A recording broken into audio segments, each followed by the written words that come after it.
Hello, and welcome to the Smart Injury Doctors Podcast, the injury market's top program for doctors, lawyers, and insurers who want to gain greater insight on how to improve patient recovery results and deliver better services in the U.S. injury market. Please welcome your host, Dr. Jeffrey Allen Kronk.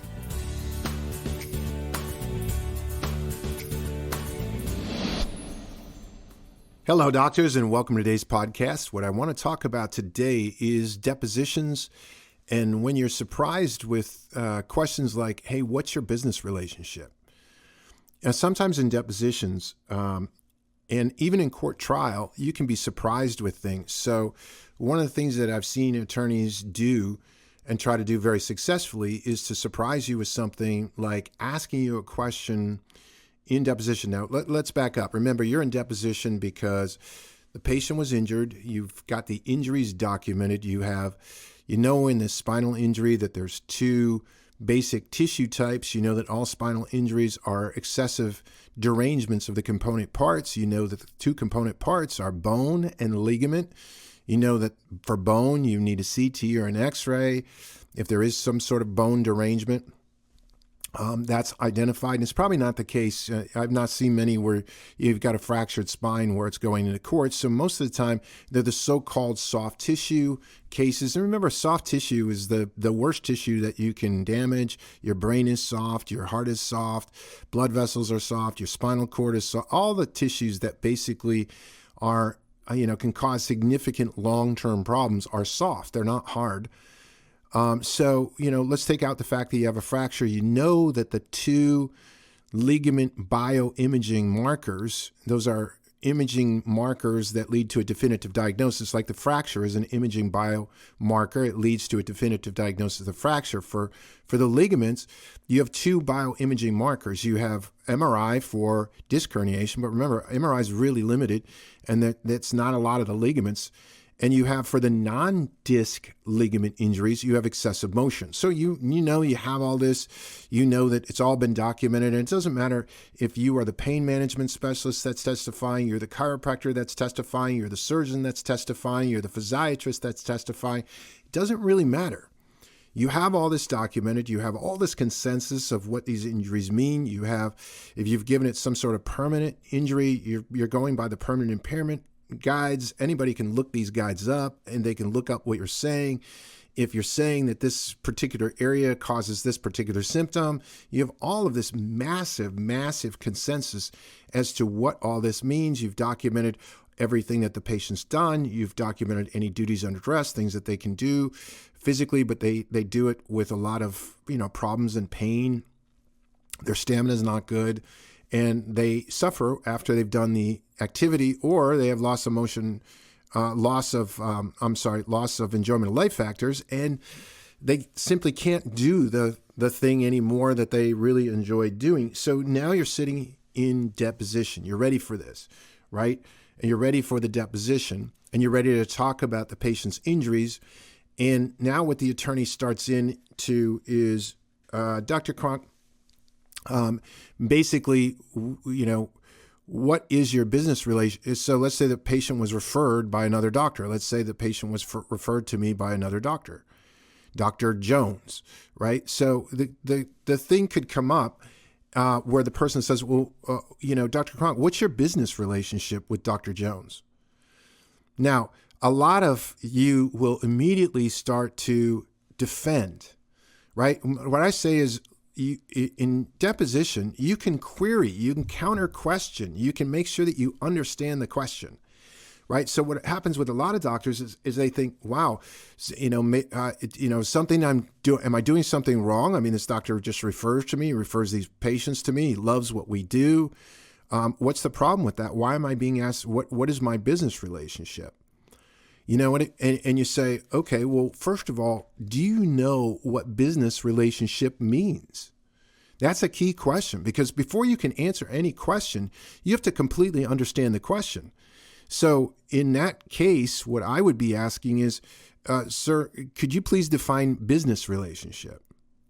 Now, remember what they're trying to get the court, or what they're trying to get the attorney, or the jury to do, is to start to throw doubt that you have some sort of an illegal kickback relationship. right? That you're being paid somehow for referrals, or somehow you have some dirty relationship involved. So first of all, you want to actually go, hey, what do you mean by business relationship? Can you define that for me? Now, if they don't define it, you continue to ask the question until you get your question answered. I don't understand what you mean. What do you mean by business relationship? Now, doctors, think about this, right? So, well, what they're trying to imply is that this doctor only uses you. They only use you. Well, first of all, your business relationship or your relationship is a referral relationship, right? And now you're going to point out that you have many referral relationships. Basically, if a patient comes to me and they have an eye problem, I have an excellent eye doctor that I send all patients to. Now, the reason why I choose the doctors that I choose, and when I find a really good doctor, I send all patients that. If I have patients that come in and they have bowel problems, or they have lower intestinal problems, they have some sort of digestive problems, I have a doctor that I refer all those patients to. If you consider that to be a business relationship, it's a referral relationship. I basically, patients love what I do, and they know that I screen very heavily. And if I give a referral recommendation, it's because I'm looking for the best place that I can.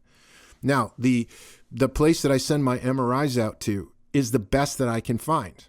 That's our relationship. They provide a great service for us, and that's our relationship. If you're asking me, like, is there some sort of an illegal kickback? God, no. Now, doctors, I also want you to think about, there's this idea that like, if you just do business with the same person, it's bad, right? Well, let's take the insurance attorney firm, right? So I'm assuming that they want all the business that they can get from that insurer. Let's say that State Farm hires them as a firm. They want all the business from State Farm. Now, how they get that business is because they're really good at what they do for State Farm. The other thing they want State Farm to do is to refer them to other insurers. If they could, they would like to capture all of that business, and nobody questions that.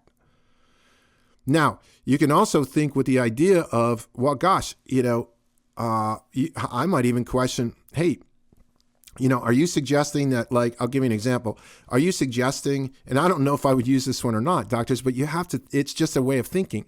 If I'm a law firm, right, and I get State Farm's work, right, am I now going to go out to my expert witnesses? Remember, they use the same expert witness over and over and over again. Is there anything illegal about that? No. Does anybody question it? No. Now, nobody also questions, hey, when you set up this expert witness, this expert doctor that you continuously use, that you love to use, are you going out to him and saying, hey, if you bill $10,000, I need $3,000 back into my personal account because I'm going to send you a lot of business from State Farm. I'll hire you as an expert witness. Or worse yet, let's take the example of, you think the attorney firm actually goes out and says, hey, you're an expert witness. You normally charge $10,000. This isn't our money. State Farm was willing to pay you $15,000. So why don't you bill $15,000 and kick back $5,000 to me personally?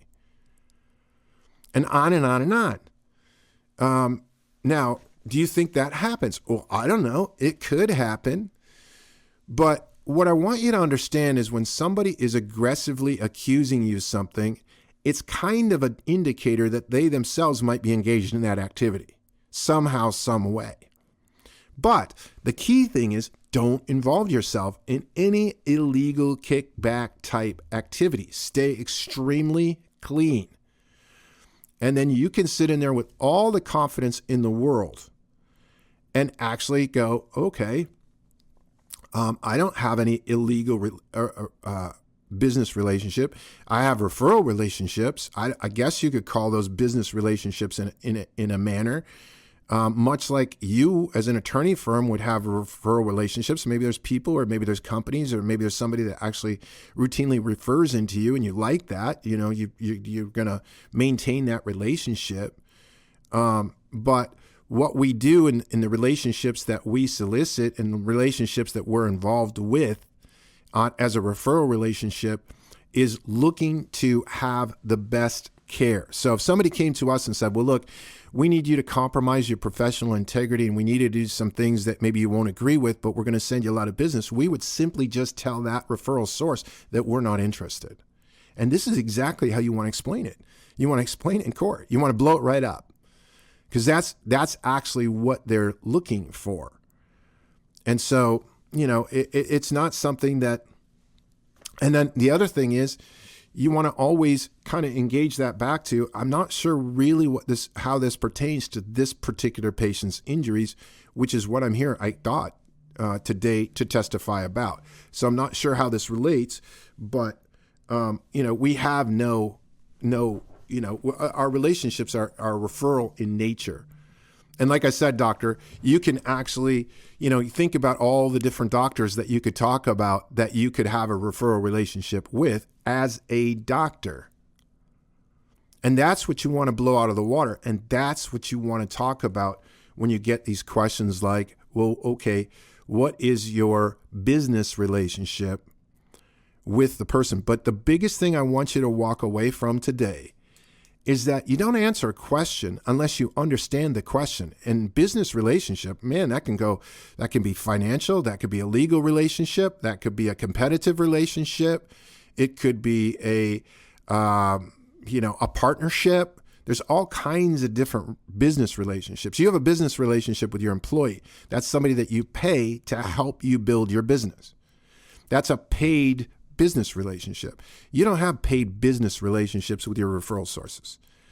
So you don't need to be afraid of these questions. And all I wanted to do today was kind of give you an idea of what you can talk about and the approach that you should take when somebody asks you in a deposition, what is your business relationship? Doctors, what I do in all these podcasts is I just take a particular topic and talk about it for a little bit. And hopefully it has you think about this topic in a different way. I appreciate your attention. And if you have questions or concerns or comments about the topic, please put them down below. And as always, I appreciate your attention and I look forward to seeing you on the next podcast. Thank you very much. You've been listening to the Smart Injury Doctors Podcast, the #1 audio production show for professionals in the U.S. injury market that want to deliver better injury services to the patients, clients, or insureds they serve. If you like what you heard today, please leave us a review and don't forget to join us on our next program.